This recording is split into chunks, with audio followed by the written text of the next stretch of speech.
ᱡᱚᱦᱟᱨ ᱜᱮ ᱜᱟᱛᱮ ᱠᱚ ᱯᱮ ᱧᱮᱞ ᱞᱤᱧ ᱠᱟᱱ ᱛᱮᱦᱮᱧ ᱫᱚ ᱠᱚᱞᱮᱡᱽ ᱤᱧ ᱪᱟᱞᱟᱜ ᱠᱟᱱᱟ ᱴᱚᱢᱮ ᱴᱟᱭᱤᱢ ᱯᱮ ᱯᱟᱴᱨᱤ ᱛᱮ ᱟᱨ ᱛᱮᱦᱮᱧ ᱫᱚ ᱛᱷᱚᱲᱟ ᱵᱚᱱ ᱰᱤᱥᱠᱟᱥᱟ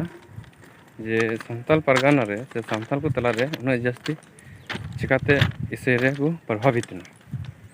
तो इᱧᱟᱹᱜ थीसिस लेका से इᱧᱟᱹᱜ स्टडी लेका इन लेकाᱧ लैया और आपे लेका आपे हो कमेंट करते लay पे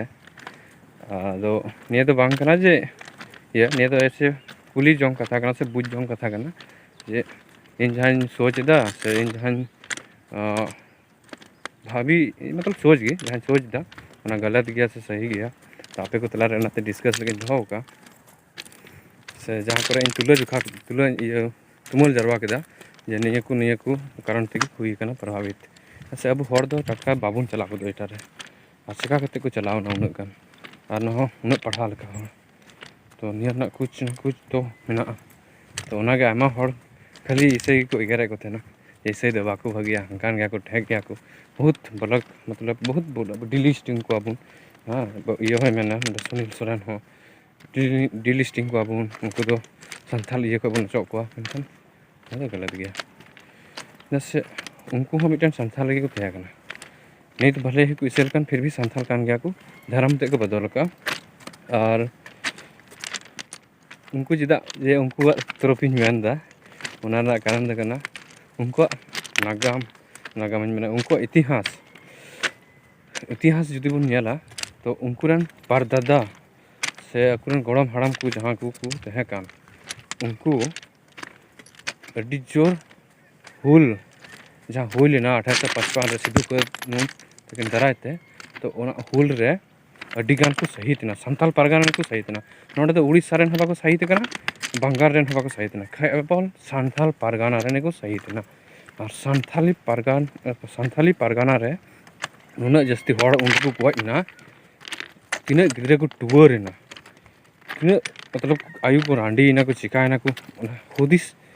मतलब ऑल रे बांग ना से हुदिस किदें तो हुदिस तरह तेगी निया तो सदर दा ज्यादातर और किछु हमते तुमुल जरवा को होकना तुमुल जरवा तो ची मिशनरी 30 को हेडना और ची लेका बोले हर तला को येदा ओना ही तुमुल जरवा दरिदा बाकी सब ऑल रे तो बांग ना जे तिन को गोयलना तिन को येलना और तिन हुल हुइना ओना को हेना गे ओना को 1855 रे तो अडी जस्ती को गोयना तो अडी जस्ती जखन ओना को गजोआ तो ऑटोमेटिक गिदरे को नोडे को टूर और टूर ना को उनको संसार चालू रे मुश्किल पड़ावा को हड़ हपन और हड़ पे नेल दे बाबुन गोड़ा जुना कना दुकान को चालू रहो ओडे बांग सिविल रहो माने बांग सिविल कना मी थोड़ा गान चीज हतावा ओना बांग हता लगे थट पैसा नेम गिदी और हिंसा मिटा लगदा कना हड़ दे उनका कना और जहां को बापे पति गान का जहां अतु को रांडी कना उनका गो हड़ा स्थिति नेल पे जे ची लेका को बगी को कना से कोयटा गड़ हो उनको सपोर्ट लगी बाकू चला कना जे 10 टका पैसा ले माया सारन गिदरे बेहतर जिंदगी पढ़ा चोया मनते तो आमा को रंडी ना 1855 रे मजते दिसे पे 1855 रे को रंडी ना और इन पर स्क्रैप सूट होते है कना से आमा उनका मिशनरी को थे कना तो आरो पीओ बोर्डिंग होते है कना पीओ बोर्डिंग दो 1890 रे है कना तो 1855 रे को रेडी ना तो उनको गिदरे कटी कटी को बगिया को आमा गे तो उनको हरा तो कम से कम 10-15 साल लगावा को गया 10-15 साल तब तो 70-75 तो 70-75 जखन लगावा को तो उनको गिदरे जखन को रंडी ना और अबुन पे पड़ा के हापड़म को टटका बाकू ले बुंगा बुरु कथा को चिली बुंगा कान तबना से चिली या तो अबुरन उनको गिदरे को बुंगा बुरु कथा गे बाकू बड़ाय कान थे जे चिली आले बुंगा कना चिली सिमले बुंगा और हड़ हो कोई ले मा इसके बाद जखन उनका हुई ना इसके बाद मिशनरी स्कूल चला गान थे पूरा रंगे गे उनको टावर टूर को नेल को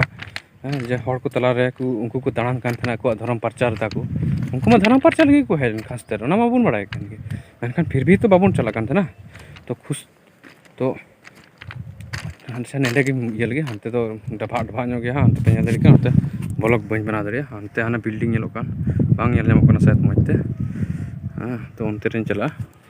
लेकिन फेड़ो तो नेडे गिन चेत तबन हा ये चिकाना ओ तो हड़ को तलारे उनको को दाड़ाए थे मिशनरी तो को नेले को नुकु हड़ दो अडी गे को रेंगे टाका टुकुर तो उनको गिदरे ako मिशन रको इदी के को और को पढ़ा चुके को आयमा गे और उनको को पढ़ा चुके को और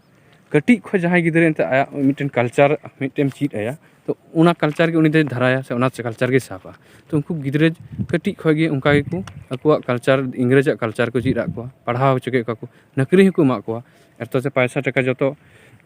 सब गी तो ऑटोमेटिक उनको खुशी ना जे बांग आले दो निया गे काना तो उनका धारा गे हुई काना तो उना दो बांग काना जे उनको दो मतलब उनकुरन जड़ जहाँ कना को उनको गे निया संताल परगना दो अड़ी मारंग को हुई लेदा हुल मतलब हुल महा को इयो लेदा और उनकुरन गिद्रे गे नितो नोंडे जखन को इसे कना तो ऑटोमेटिक बड़ी में बुझे गे मेनखान उनको उन गी दिक्कत पड़ा को थेना दिक्कत तो ची गे बांग हड़ दो उन गान को गज काना इन अंदाज रे दो निया कान गे जे उनको बोंगा बुरा ᱧᱩᱛᱩᱢ बाको बड़ाय कान थेना से गोगो हड़ नाहेल बाको सीतबुन चास कते के चिका को असुलना ओना होतो अड़ी मारंग ये कना चिका कते उनते गिद्रे को असुल हारा के कोआ कोय कते होक ईमान कते होक और निया दो बांग कना खाली ये मतलब अंग्रेजी को लूट का बना अब जो को लूट का बना दिकू छो